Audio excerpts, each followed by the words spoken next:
Hello, it's John Anderson here, John PGH on Twitter. I decided to make this video. I cooked up this NBA dashboard, and I think it's super useful, and I certainly have found a lot of use from it.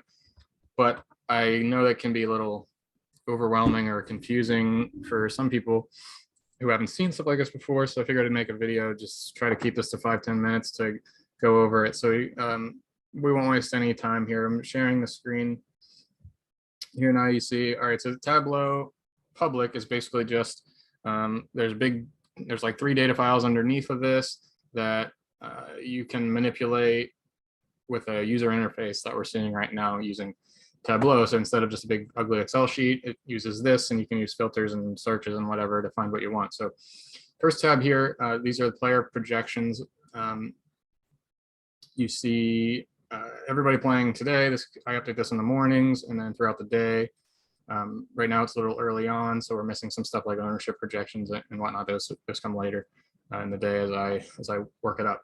So basically, this is pretty self-explanatory. This is just a table. You can search, you can filter the columns with those buttons. This always will look much better on a desktop or even on an iPad or a tablet. It looks a little bit better. The best way to do it is with a computer, where you can see these filters over here. You'll see a lot of these throughout. So if you want to just filter this down, I don't want to see every player. I want to restrict it to just show me players that are projected for at least 20 minutes.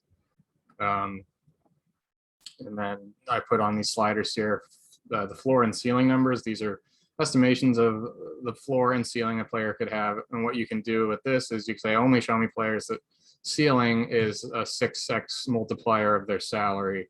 So you can filter it like that. You can do the same thing, only show me players with a floor of 3x their salary.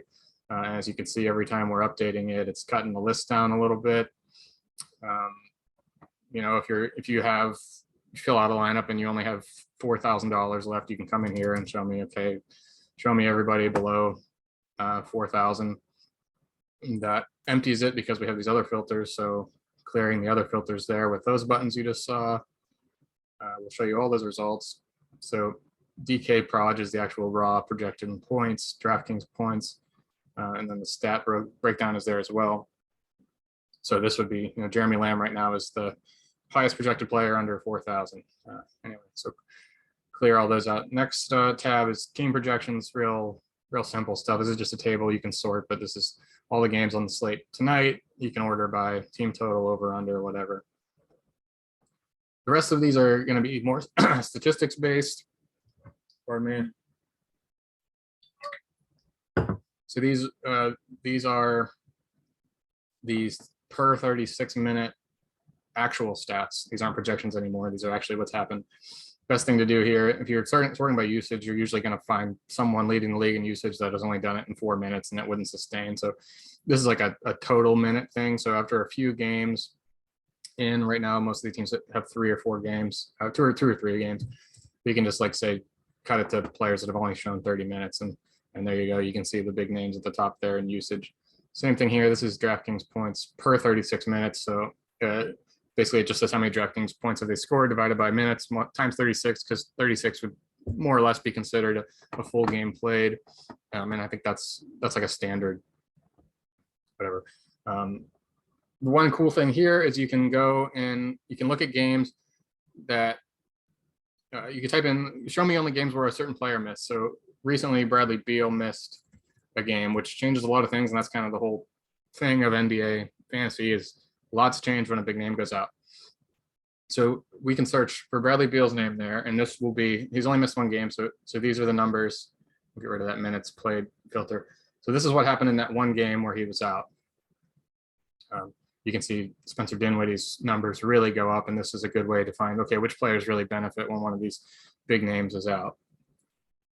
One thing that I might eventually learn how to fix this, but what you want to do is, the only way I could figure out how to do it is to list, for every game, it lists every player that didn't play. So you sometimes like this, you'll see multiple results. What you're going to want to do is just select everything. So you see Brook Lopez missed this game with George Kalazakis, whatever, and and he missed another game with Drew Holiday. So I select them both, and this will show you. Get rid of Bradley Beal there with the X. This will show you all of the Bucks stats when in games that Lopez missed. So just be sure to click all the options that come up when you search for a player's name. This search bar is just searching for an actual player. So if you just want to see one guy or two guys, you can do that.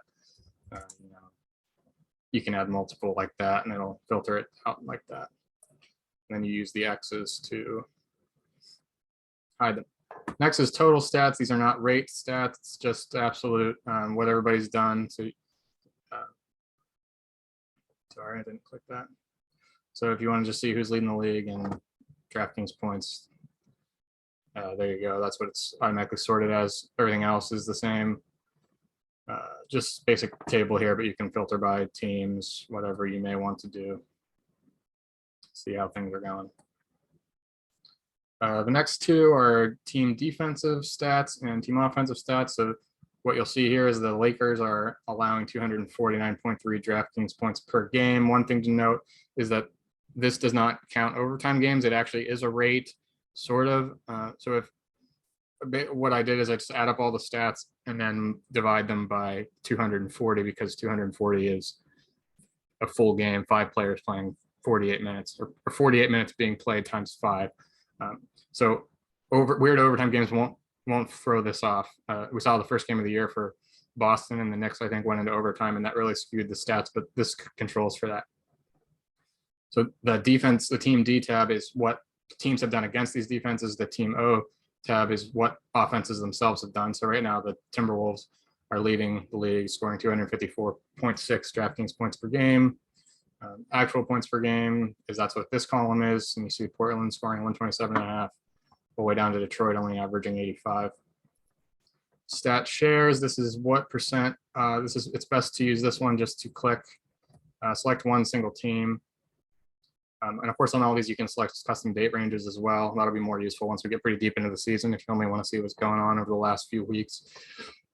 But this is just takes the total team statistic and divides each player's number into it. So Kevin Durant has 27% of the Nets DraftKings points.